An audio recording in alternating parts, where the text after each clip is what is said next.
योगी मोदी का एक ही नारा, ना घर बसा हमारा ना बसने दे तुम्हारा। आज अखिलेश जी के पास आए थे, जब हमारी बीजेपी सरकार में हमारी कोई सुनवाई नहीं हो रही, हम इनके पास आए थे। आज उसी को मारा है और उसी के माथे पर कलंक लगा दिया कि इसने आत्महत्या करी है। ऐसे कपड़े पहनकर पेड़ पर कैसे चढ़ सकता है? इसमें खुला हुआ दिख रहा है कि पैर जमीन के ऊपर है, इसमें फांसी लग ही नहीं सकती है। हमारा बच्चा मार के टांग दिया गया पुलिस प्रशासन ने, फिर वहाँ पे कोई भी जांच नहीं भेजी है। ना हम बोलते हैं तो वो ऐठ के पड़ते हैं ना। आपके इस माध्यम से मैं बताना चाहता हूँ, ये वो कौम है जिनको बीजेपी का गढ़ कहा जाता है। ये शर्मा है, ब्राह्मण लोग हैं, इनके साथ अत्याचार है। 2 बार हम जन दरबार में गए, 2 बार, एक बार भी हमें योगी जी से नहीं मिलन दिया। बस पिए लेते हैं, ये फाइल ले लेते हैं और रद्दी में डाल देते हैं। जो राष्ट्रीय अध्यक्ष हैं वो हर किसी की सुनते हैं और इनके भी जो ये कागज हैं हमने उन तक पहुंचा दिए हैं। हर स्तर पे पुलिस, क्या नाम तुम्हारा, विधायक की सहाय, विधायकों की सहाय, संजय कुमार। आप लोग ही हमारी मदद कर सकते हैं, हमारे बच्चे को इंसाफ दिलवा सकते हैं। हमें न्याय दिलवाने में हमारी मदद कीजिए। मैं हाथ जोड़कर तुमसे विनती कर रही हूँ। बिहार में अभी एक महारैली हुई है, वहाँ पे उससे क्या कुर्सी चरमराने वाली है बीजेपी की? आपने देखा होगा बिहार ने अपने आप में इतिहास कायम किया। हमारे आदरणीय राष्ट्रीय अध्यक्ष जी भी वहाँ गए। अगर यूपी 80 का इन पे सफाया करने का काम करेगा तो बिहार भी इन पे जो 40 का सफाया करने का काम करेगा। इन दोनों प्रदेश से इनका सफाया जो हो गया तो ये देश से भी इनका सफाया होना तय है। बिहार में जनसैलाब काफी 15 लाख के आसपास देखने को मिला है वहाँ पे, तो क्या ये वोटर में शामिल हो सकता है वोट में? देखिए, ये जनता मूड बना चुकी है। हमारा कोई समझ नहीं, जनता ने मूड बना लिया। इनका जो दोनों बैठे हैं, एक ऊपर एक नीचे, इनका सफाया करना जनता ने मूड बना चुका। अगर जनता जब अपना मूड बना लेती है फिर उस सैलाब को कोई रोकने वाला नहीं होता। वहाँ एक जन सैलाब था, बिहार से उठा जन सैलाब पूरे देश में घूमते घूमते हुए इनका जो सफाया करने का काम करेगा, ये जनता ने मूड बना चुकी है अपना। अच्छा, पीडीए जो यात्रा है, ये पीडीए क्या इस बार कितनी सीटें ला रही है? देखिए, पीडीए हमारी स्ट्रेटजी है, हमारे इंडिया गठबंधन में है। और पीडीए जो हमारे राष्ट्रीय अध्यक्ष जी ने दिया, उसमें हम कहना चाहते हैं इनसे कि जिनकी हिस्सेदारी पूरे देश में, जिनकी संख्या 90% है, उनको 15% ही देने का काम कर रहे हैं। पीडीए उनकी लड़ाई करने का काम कर रहा है। पीडीए में आप ये ना मानिए पिछड़ा है, पीडीए में दलित भी है, पीडीए में अल्पसंख्यक भी है, अगले भी है, आधी आबादी भी है। तो पीडीए इनका सफाया तय करेगा, ये निश्चित आप लिख लें। अच्छा, अभी राहुल गांधी यहाँ के ऊपर आए थे, उनकी राहुल गांधी की भारत जोड़ो यात्रा, न्याय यात्रा हुई थी यहाँ पे, क्या इससे इम्पैक्ट पड़ने वाला है? फर्क देखिए, बिल्कुल मन बना सकिए। दोनों नौजवान हैं और दोनों देश का भविष्य है। और राहुल गांधी जी भी, आदरणीय अखिलेश यादव जी, जब नौजवान देश का उठता है तो उसके पीछे पीछे पूरा जन सैलाब भी उठने का काम करता है। ये जो न्याय की लड़ाई और ये हक की लड़ाई अगर अखिलेश यादव जी ने शुरू की है तो आप देख लीजिए, ये अपने अंजाम तक पहुंचने का काम जरूर करेगी। जी, क्या परेशान दे गया हमारा, उसकी सुनवाई कुछ नहीं हो रही। नहीं, सरकार क्या इसमें कहा कुछ नहीं कर रही इसमें। कुछ वहाँ पे रिपोर्ट नहीं रिपोर्ट कराई थी थाना दबाव में, उन्होंने रिपोर्ट ही हमारी ऐसी लिखी बदल दी। कहाँ का है ये? बुलंदशहर आहार थाना है। क्या नाम है? ईश्वर शर्मा। तो इसमें हुआ क्या था? इसमें मारकर फांसी पे लटका दिया गया। केस 302 की जगह 306 में कन्वर्ट कर दिया और नीचे का स्तर कोई भी कार्य वहाँ पर कोई भी कार्रवाई नहीं कर रहा। हमारी कोई सुनी नहीं रहा। कोई भी 2 शब्द हमें सांत्वना के नहीं दिए गए। हमारा बच्चा मार के टांग दिया गया पुलिस प्रशासन ने, फिर वहाँ पे कोई भी जांच नहीं भेजी है। ना हम बोलते हैं तो वो ऐठ के पड़ते हैं, ना ही हमारा सामान दिवाया। सारे बच्चे के सामान गायब करवा के सारे सबूत खत्म कर दिए गए। ये बाबा जी, तो हम आज अखिलेश जी के पास आए थे, जब हमारी बीजेपी सरकार में हमारी कोई सुनवाई नहीं हो रही, हम इनके पास आए थे आज, क्या जिससे हमारी जांच, वहाँ गुरुकुल की सीबीआई जांच हो और हमारे बच्चे को न्याय मिले। उसी को मारा है और उसी के माथे पर कलंक लगा दिया कि इसने आत्महत्या करी है। तो यहाँ पे क्या रहा? यहाँ पे बात हुई? यहाँ पर हाँ, हमने एक भाई साहब के हाथ से कागज भिजवाए हैं। इन भाई साहब के हाथ से कागज भिजवाए हैं। अभी राष्ट्रीय अध्यक्ष जी को हमने अवगत कराया है, ये षड्यंत्र है। इनके बच्चे से पहले, इनकी तो 7 जनवरी का घटना है, इनसे पहले 5 दिसंबर में भी एक घटना ऐसी बच्चे की हो चुकी है।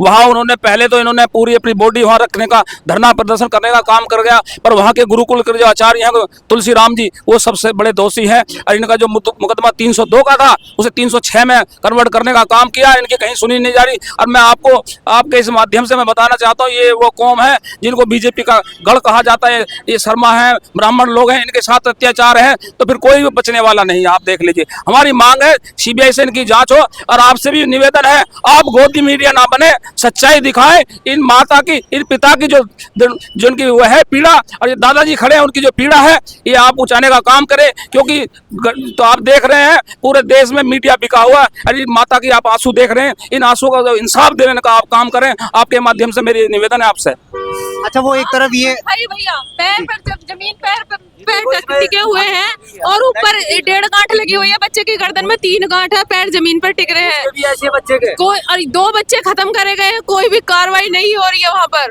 हमने हर ऑफिस में एप्लीकेशन लगाई, लेकिन हमारी कहीं भी सुनवाई नहीं है। वो पैसे भर देते हैं और वो उनकी बेल भी होगी, वो छूट गए। हम मजदूर आदमी हैं, हम इस वकील के द्वारा केस नहीं लड़ सकते। आप लोग ही हमारी मदद कर सकते हैं, हमारे बच्चे को इंसाफ दिलवा सकते हैं। हमें न्याय दिलवाने में हमारी मदद कीजिए। मैं हाथ जोड़कर तुमसे विनती कर रही हूँ। जी, ये वीडियो आपका अपलोड हो जाएगा। यहाँ से अपलोड होने के बाद में जो होगा, सरकार इससे अगर आगे को कुछ देखती है तो कदम कैसा उठाएगी देखते हैं। आपके जितने भी सहपाठी हैं, आप भी उन्हें हम देने का यहाँ से काम वीडियो करें। में शेयर कर देंगे। हाँ। और लेकिन सरकार एक तरफ ये भी कहती है कि हमारे शासन में भ्रष्टाचार और गुंडा राज खत्म हुआ है। क्या ये लगता है कि खत्म? क्या गलती है भैया? हमने संस्कृति बढ़ाने के लिए ही तो गुरुकुल में भेजा था। इस भारत की संस्कृति आगे बढ़े, संस्कृत सीखे, इसीलिए तो गुरुकुल में भेजा। क्या इस भगवा के भेष में इतने अपराधी छिप रहे हैं जो खुलेआम अपराध कर रहे हैं और उनकी कोई सुनवाई नहीं हो रही है? गुरुकुल से वहीं पे ये हुआ है। गुरुकुल में ही देखिए, जो धवला बांध रखा है ये गुरुकुल का ही पहनावा। इससे क्या पेड़ पे चढ़ सकता है बच्चा? नहीं, 1 डिग भी नहीं चल सकता है बच्चा। पैर जमीन पे लगे हैं। 1 डिग भी बच्चा नहीं चल सकता है। ऐसे कपड़े पहनकर पेड़ पर कैसे चढ़ सकता है? इसमें खुला हुआ दिख रहा है कि पैर जमीन के ऊपर है। इसमें फांसी लग ही नहीं सकती है। लगी नहीं सकती है। नीचे से लगाया गया, अपने साथ ही है, बॉडी साथ रखी है। हमने लिख के दे दिया उन्हें। मैं दादा हूँ इनका बेटे का। मैंने लिख के दे दिया, कई लेटर दिए हैं।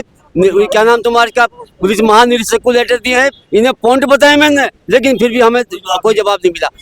और ये पुलिस हर स्तर पे पुलिस, क्या नाम तुम्हारा, विधायक किस है इनमें, विधायकों किस है? संजय कुमार शर्मा। कोई जवाब नहीं आया। ब्रजेश पाठक जी को भी एप्लीकेशन दे दी है 7 तारीख को, 7 जनवरी को। अच्छा, पाठक जी को भी दिखाए थे, फिर भी नहीं कुछ एक्शन। एप्लीकेशन दी है, कॉपी दी है पूरी। और आज पहला जनता दरबार में गए थे पिछली 7 तारीख को, वहाँ पीएम मिले थे योगी जी के, लेकिन उन्होंने कही थी आपको मैसेज पहुंच जाएगा सांझ को, कल सांझ को। लेकिन कल सांझ का आज का दिन है, कोई मैसेज कोई ना कुछ नहीं है। ये आप देख सकते हैं जब फिर आज गए, ये आप देख साहब मिले हैं, कोई योगी जी नहीं मिले। वो कहते थे ना जनता दरबार लगा रहे हैं, क्या जनता दरबार लग रहा है? पब्लिक का पागल बनाया जा रहा है। ये हालत देख सकते हैं किस तरीके की हालत है। ये माता पिता ये चाह रहे हैं कि किसी और बच्चे के साथ गुरुकुल में ऐसी घटना ना हो, इसलिए जागरूक हैं, ये अपना धर्म निभा रहे हैं। पर योगी जी एक सन्यासी होकर अपना धर्म नहीं निभा रहे। इन माता जमीन पर बना हुआ है। इस महाराज ने संपत्ति इतनी कर रखी है, मतलब कहने का ये फ्रॉड जमीन, सरकारी जमीन इन्हें कब्जा रखी है। और आगे जो है जहाँ उन्हें गोबर गिर रखा, बहुत ऊंचा गोबर है, वो भी कब्जा के चक्कर में। और जहाँ ये हत्या हो जाएगी वहाँ कोई आदमी नहीं जाएगा, ये भी कारण है। अच्छा, कौन जो गुरुकुल के वहाँ पे? हाँ, मैं पूरा भेज दूंगा आपको, मुझे नंबर दो। ऐसा है भैया, जैसे आपको पता है कि योगी सरकार कानून व्यवस्था पर पूरा प्रचार करती है। अब देखिए 1 साल से ज्यादा समय हो चुका है बेचारों को, और लखनऊ के चक्कर काट कर बेचारे यहाँ पर आए हैं हमारे राष्ट्रीय अध्यक्ष माननीय श्री अखिलेश यादव जी से इंसाफ लेने के लिए। और हमें यही उम्मीद है कि हमारे जो राष्ट्रीय अध्यक्ष जी हैं वो हर किसी की सुनते हैं, और इनके भी जो ये कागज हैं हमने उन तक पहुँचा दिए हैं। और यही कहना चाहेंगे कि बीजेपी सरकार जो है कहीं किसी की सुनवाई नहीं कर रही है यहाँ पर। उनकी आईटी सेल काफी प्रचार प्रसार करती है, झूठा ये हाँ बिल्कुल झूठा प्रचार है, ये आपके सामने उदाहरण है जिंदा 2 बार हम जन दरबार में गए, 2 बार, 1 बार भी हमें योगी जी से नहीं मिलन दिया। बस पीए लेते हैं, ये फाइल ले लेते हैं और रद्दी में डाल देते हैं, कोई भी सूचना नहीं देते हमें। बिगाड़ेगा कोई? गुरुकुल वाले हमारा बिगाड़ेगा कि हमारा कुछ नहीं होने हम पैसे हैं, गुरुकुल के संस्थापक कह रहे हैं। जी हाँ, पैसा होना चाहिए, उनका ऊपर कुछ से नहीं लिंक है। होने का। लिंक है। वो तो दबाव मारा है थाना दबाव मारा उसके। जब दो बच्चे पहला जो बच्चा था उनका रिपोर्ट ही लिखी गई, ये लिखे हैं पॉइंट में, ये सब पॉइंट है। आपको ये आप देख सकते हैं यहाँ पे ये रिपोर्ट है। सबको दे चुका हूँ, सारे पॉइंट दे चुका। लड़का कैसे बात नहीं करते, इसके बाद नहीं गए हैं ये। पैसे नहीं थे इसलिए हाथ से लिखा मैंने रात को बुढ़िया। ये वाला ये दिनेश खटीक ने लिखा बेचारों ने। विधायक जी ने लिखा है। बेचारा- जी, आप देख सकते हैं यहाँ पे पैड है, वो भी काम नहीं कर रही। आप देख लीजिए जब उनके जब विधायकों की नहीं चल रही, जब मंत्रियों की नहीं चल रही, तो बाबा जी तो अपना एक लाठी से एक भैंस को हाँकने का काम कर रहे। हमारे अखिलेश यादव जी ने तुरंत इनसे मिलने का काम किया और इनसे इंसाफ दिलाने का हम जब तक ये लगे रहेंगे, जब तक बाबा की सरकार में इन माता पिता को, दादा को, उनके बच्चे का जो उनका इन्होंने वध करने का काम, मैं तो वध ही कहूँगा, हत्या करने का जो काम किया, जब तक उनका इंसाफ नहीं मिलेगा हम तब तक ये लड़ाई जारी रखेंगे। और हम अभी आदरणीय राष्ट्रीय अध्यक्ष जी से भी हमने निवेदन किया है, इन परिवार को वहां मिला के आराम से एक प्रेस कॉन्फ्रेंस करने का काम करेंगे और जब इनका हम पुलिंदा खोलने का काम करेंगे, पोल खोलने का हम काम करेंगे, हम पूरे परिवार को बुलाएंगे। और मैं इनसे भी चाहूंगा माता पिता को, जो दूसरा बच्चा है जो पचोरी के नाम से है, उसके परिवार को हम बुलाने का काम करेंगे। और आदरणीय जब सरकार ने नहीं सुनी, जब राष्ट्रीय अध्यक्ष जी ने सुनने का हमारे काम किया, सबको वो सुनते हैं और सबका काम करने का काम वे करते हैं। आप इस आपके माध्यम से बता रहे हैं कि आप से एक और निवेदन है, आपके जितने भी लिंक हैं, आपके जितने भी से देखने वाले हैं, इन माता पिता का जो अन्याय हो रहा है साथ में, उसको इंसाफ की लड़ाई लड़ने के लिए आप इसे ज्यादा से ज्यादा शेयर करने का काम करें। धन्यवाद। तो करना भी होनी चाहिए। आप देख सकते हैं जब सरकारी रेडियो में मीडिया ने साफ कह दिया बवाल मच जाएगा, हमसे कहा है। मीडिया वाले वो भी नहीं डाले न्यूज। सबको पैसा भर दिया। आप देख सकते हैं जब सरकारी मूक दर्शक बन जाए तो जनता कहाँ के ऊपर जाएगी, किस तरीके से न्याय चल रहा है, किस